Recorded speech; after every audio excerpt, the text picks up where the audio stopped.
নমস্কার বন্ধুরা, welcome to আরকে sports. আশা করি তোমরা সবাই সুস্থ ও ভালো আছো। তো এই ভিডিওতে বেশ কিছু গুরুত্বপূর্ণ ট্রান্সফার রিলেটেড আপডেট তোমাদের মাঝে শেয়ার করার আছে। প্রথমেই যে বিষয়টা নিয়ে কথা বলবো সেটা একদমই অন্যরকম একটা নিউজ। এএফসি চ্যালেঞ্জ লিগে কিন্তু এবার ইন্ডিয়া থেকে ইস্ট বেঙ্গল এফসি দল সুযোগ পেয়েছিল, কিন্তু কয়েক কোটি টাকার দল কিন্তু সেরকম সাফল্য এনে দিতে পারেনি এএফসি চ্যালেঞ্জ লিগে। কিন্তু গতকালই একটা বড়সড় মিরাক্কেল ঘটেছে। মিরাক্কেল নয়, তারা ভালো পারফরমেন্স করেছে বলেই আজকে তারা যোগ্য দল হিসেবে চ্যাম্পিয়ন হয়েছে। গতকাল এএফসি চ্যালেঞ্জ লিগের চ্যাম্পিয়ন্স দল হয়েছে এফসি আরকাদাগ। এফসি আরকাদাগ এই দলটি কিন্তু ইস্ট বেঙ্গল এফসি দলকে হারিয়ে নেক্সট রাউন্ডে কোয়ালিফাই করে, তারপর পরের রাউন্ড, তারপর ফাইনাল ম্যাচ, তো সব মিলিয়ে তারা গতকাল কিন্তু চ্যাম্পিয়ন হয়েছে। তো এফসি আরকাদাগের মার্কেট ভ্যালুটা যদি দেখো, মাত্র 20 কোটি টাকার মতো মার্কেট ভ্যালু রয়েছে। তো 20 কোটি টাকার দল এএফসি চ্যালেঞ্জ লিগ মানে এশিয়ার বড় টুর্নামেন্টে তারা চ্যাম্পিয়ন হয়ে গেল। আর অন্যদিকে ইন্ডিয়া থেকে ইস্ট বেঙ্গল এফসি দল সুযোগ পেল, সুযোগ কাজে লাগাতে পারলো না ঠিক করে, এবং তারা কিন্তু নিরাশ করলো।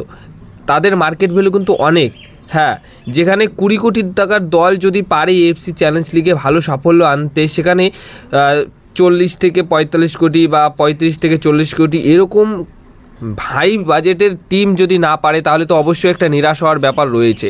তো অবশ্যই ছোট দল কিন্তু অনেক ভালো সাফল্য এনে দিতে পারে, সেটার প্রমাণ আমরা দেখলাম। ছোট দল নয়, কারণ এফসি আরকাদাগের যে কটা প্লেয়ার রয়েছে মার্কেট ভ্যালু হয়তো কম থাকতে পারে, কিন্তু তাদের যে পোটেনশিয়াল, তাদের যে ক্লাস রয়েছে প্লেয়ারদের, সেটাই কিন্তু বোঝায় যে তারা যোগ্য দল হিসেবেই চ্যাম্পিয়ন হয়েছে। তো এই হচ্ছে বিষয়। 20 কোটি টাকার দল মোটামুটি চ্যাম্পিয়ন হয়ে গেল ইএফসি চ্যালেঞ্জ লিগে। এবার দেখা যাক পরবর্তী ইএফসি চ্যালেঞ্জ লিগে কোন দল চ্যাম্পিয়ন হয়। অবশ্যই ইন্ডিয়া থেকে সুযোগ পাবে কোনো না কোনো দল, তো সেই সুযোগ পেয়ে সেই দল কতটা সাফল্য এনে দিতে পারে সেটাই কিন্তু দেখার রয়েছে। তো এবার নেক্সট আপডেট যেটা শেয়ার করবো সেটা মোহনবাগান দলের টম অ্যালড্রেডকে নিয়ে। টম অ্যালড্রেড গতকালই কিন্তু অফিসিয়ালভাবে 1 বছরের চুক্তিতে সে কিন্তু কন্ট্রাক্ট এক্সটেনশন করে নিয়েছে। এবার তার 3টি কারণ তোমাদেরকে বলবো, যার কারণে মোহনবাগান দলে তিনি থেকে গেলেন বা মোহনবাগান দল তাকে রেখে দিলেন। সেই 3টি কারণ হচ্ছে, টম অ্যালড্রেড নিজে থেকেই কিন্তু চেয়েছিল মোহনবাগান দলে থাকতে, এটা একটা প্রধান কারণ রয়েছে, যার কারণেই তার সাথে চুক্তি বাড়ানো হয়েছে। হ্যাঁ, ব্যাঙ্গালোর এফসি দল নিতে চেয়েছিল, কিন্তু টম অ্যালড্রেড রাজি হয়নি বলে ব্যাঙ্গালোর এফসি দল তাকে নিতে পারেনি। দ্বিতীয় কারণ যেটা, সেটা হচ্ছে কোচ হোসে মলিনা, মেন যে লিডার, মেন যে ম্যানটা রয়েছে, সেই ম্যান কিন্তু চেয়েছে টম অ্যালড্রেড কন্টিনিউ করুক বা টম অ্যালড্রেড মোহনবাগান দলে থাকুক, তার জন্যই কিন্তু মোহনবাগান দল তাকে রেখে দিয়েছে। 3 নম্বর যে কারণটা রয়েছে সেটা হচ্ছে, মোহনবাগান দলের স্কোয়াডের মধ্যে সবথেকে বয়স বেশি যার, সেই প্লেয়ারটি হচ্ছেন টম অ্যালড্রেড। বর্তমান সময় দাঁড়িয়ে যে স্কোয়াড রয়েছে সেই স্কোয়াডের সবথেকে বয়স বেশি ফুটবলার হচ্ছেন টম অ্যালড্রেড। তো টম অ্যালড্রেড কিন্তু ড্রেসিং রুমে যথেষ্ট ভালো একটা পরিবেশ সৃষ্টি করে, মানে ছোট বড় মিডিয়াম সবার সাথে এত ভালোভাবে মিশে যায়, একদম ড্রেসিং রুমের যে পরিবেশটা সেটা কিন্তু খুব ভালো থাকে। এই কারণটার জন্যই কিন্তু ম্যানেজমেন্ট তাকে রেখে দিল। তো এই 3টি কারণের জন্যই কিন্তু টম অ্যালড্রেড মোহনবাগান দলে আরও একটা মরশুমের জন্য থাকছে। তো সবকটা কারণের মধ্যে আমার সবথেকে বেশি যেটা ভালো লেগেছে সেটা হচ্ছে ড্রেসিং রুমের পরিবেশ এতটাই মানে ভালোভাবে রাখতে পারে এই টম অ্যালড্রেড। ছোট বড় সবাইকে যতটুকু যদি কোনো কিছু শেখানোর থাকে সেটাও শিখিয়ে দেয়, বুঝিয়ে দেয়, বন্ধুর মতো মেশে। মানে এই প্লেয়ারটি কিন্তু সবথেকে বয়স বেশি এই স্কোয়াডের মধ্যে, সে কিন্তু বুঝতেই দেয় না যে তার বয়স অনেক বেশি বা ছোট প্লেয়ার, বড় প্লেয়ার যারা আর কি কম বয়সী, তাদের সাথে এমনভাবে মিশে যায় মানে সেও একজন কম বয়সী ফুটবলার, এরকম আর কি। তো এটাই সবথেকে বেস্ট একটা কারণ, যার কারণে মোহনবাগান দল তাকে রেখে দিল।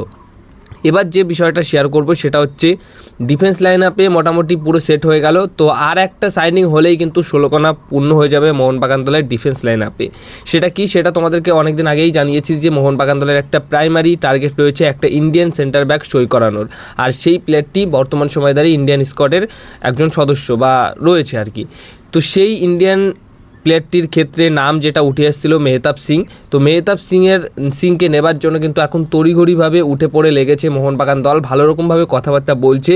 মেহতাব সিংকে যদি সই করাতে না পারে তাহলে অ্যালেক্স সাজির ওপরও কিন্তু তাদের নজর রয়েছে। তো এই 2টি প্লেয়ারের মধ্যে যে কোনো একটি প্লেয়ারকে মোহনবাগান দল যে কোনো মূল্যে আনতে চাইছে।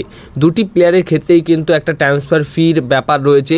মেহতাব সিংয়ের সাথে মুম্বাই সিটি এফসি দলের 1 বছরের চুক্তি রয়েছে, তাই নিতে হলে অবশ্যই একটা ট্রান্সফার ফি দিতে হবে। তো সেটা দেওয়ার জন্য অবশ্যই রাজি, যে কোনো মূল্যেই চাইছে একটা ভালো সেন্টার সেন্টার ব্যাক নিয়ে আসার। আর প্রাইম টার্গেট হচ্ছে মেহতাব সিং। তো মেহতাব সিং যদি মোহনবাগান দলে চলে আসে তাহলে কিন্তু 16 কোনা পূর্ণ হয়ে যাবে, মোহনবাগান দলের ডিফেন্স সেরা হবে। আর এশিয়ার মঞ্চে মোহনবাগান দলের এই রকম ডিফেন্স লাইন আপ নিয়ে যদি নামতে পারে তাহলে অবশ্যই ভালো সাফল্য আসবে, যেখানে সুভাশিস বোস থাকবে, Tom Aldred, Alberto Rodriguez, Mehtab Singh, এর পাশাপাশি আশিস রায়, এরা তো আছেই, দীপেন্দু বিশ্বাস আছেই। তো সেরা ডিফেন্স তৈরি হবে, যেটা মোহনবাগান দলের দরকার। তো মোহনবাগান দল কিন্তু এখন তড়িঘড়িভাবে উঠে পড়ে লেগেছে যে এই ফুটবলারটিকে সই করাতেই হবে, বা কথাবার্তা ভালো রকমভাবেই চালাচ্ছে। এখন দেখা যাক, সব কিছু ঠিকঠাক থাকলে কিন্তু মোহনবাগান দল হয়তো তাকে সই করে নিতে পারবে। তো তোমাদের কি মনে হয়, অ্যালেক্স সাজি নাকি মেহতাব সিং, কাকে আনা উচিত মোহনবাগান দলের ইন্ডিয়ান সেন্টার ব্যাক হিসেবে?